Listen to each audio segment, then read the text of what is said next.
Umar hilltop outsourcing में हिंसा, गिरिडीह सांसद ने पुलिस पर लगाए गंभीर आरोप, लोकसभा में मामला उठाने की तैयारी।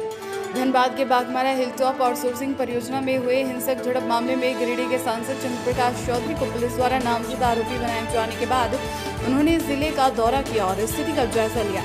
सांसद चंद्र प्रकाश चौधरी ने वरीय पुलिस अधीक्षक और उपायुक्त से मुलाकात की। इस दौरान जिले में चल रहे विकास योजना की जानकारी दी। साथ ही सांसद ने कहा कि हिलटॉप आउटसोर्सिंग में रियायतों जमीन मालिकों को भरोसे में लिए बिना कार्य शुरू करना गंभीर मुद्दा है। साथ ही उन्होंने आरोप लगाया कि इस परियोजना में आपराधिक तत्वों के सहयोग से काम करवाया जा रहा है, जो कानून व्यवस्था को खराब किया। वहीं चंद्र प्रकाश चौधरी ने इस पूरे मामले को संसद में उठाने की बात कही। उन्होंने कहा कि बिना स्थानीय जनता और प्रभावित रियायतों की सहमति के किसी भी परियोजना को शुरू करना जनविरोधी कदम है। उन्होंने यह भी कहा कि ऐसे ठेकेदार जो अवैध तरीके से काम कर रहे हैं और कानून का उल्लंघन कर रहे हैं, उन्हें ब्लैकलिस्ट किया जाना चाहिए। सांसद ने पुलिस की भूमिका पर भी सवाल उठाए। उन्होंने कहा कि हिंसा के मामले में निष्पक्ष जांच होनी चाहिए और निर्दोष लोगों को फंसाने से बचना चाहिए। नामजद आरोपी बनाए जाने पर उन्होंने इसे राजनीतिक साजिश करार दिया और कहा कि सच्चाई को उजागर करने के लिए वह हर संभव कदम उठाएंगे।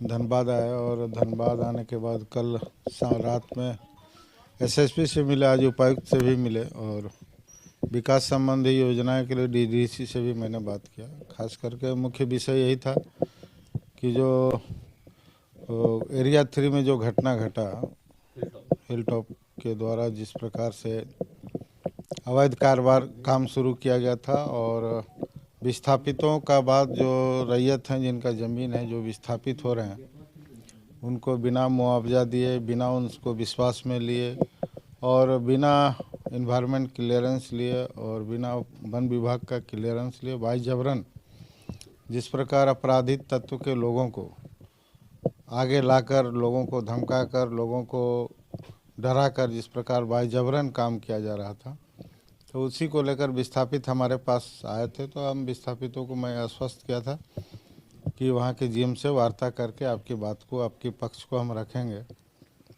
फिर 9 को भी काम शुरू किया। तो इसी में ग्रामीण आक्रोशित हुए कि भाई बिना मुआवजा दिए, बिना विस्थापन किए, बिना पैसा और नौकरी दिए काम बाई जबरन कराना, ये तो उनका अधिकार छीनने के बराबर है। गुंडा लोगों के द्वारा हिलटॉप जिस प्रकार से गुंडा लोगों को प्रश्रय देकर बाई जबरन काम किया है, ये आपराधिक मामला है और इस पर संज्ञान मेरे संज्ञान में भी है। मेरे आवासीय कार्यालय को भी लोगों ने आग लगाया और पुलिस प्रशासन के पदाधिकारी को भी सर फटा हॉस्पिटलाइज हैं।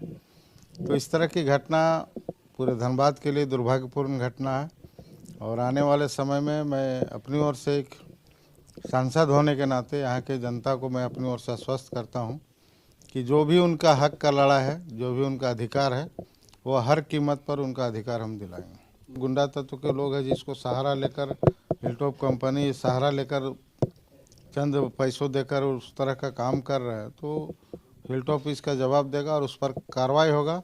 जो उस पर लोकसभा में भी यह प्रश्न उठेगा कि इस तरह का गुंडा तत्व को साथ लेकर काम कर रहे हैं और उस कंपनी को हम लोग ब्लैकलिस्टेड भी करवाने का काम कर रहे हैं। जीएम का है, चूँकि हम सांसद हैं, आज भी कोई भी जनता आता है तो उसकी बात को लेकर पदाधिकारियों से बात करना मेरा दायित्व। ऐसी तमाम खबरों के लिए हमारे चैनल HindLive.in को लाइक, शेयर और सब्सक्राइब करें। साथ ही बेल आइकन को प्रेस करना ना भूलें।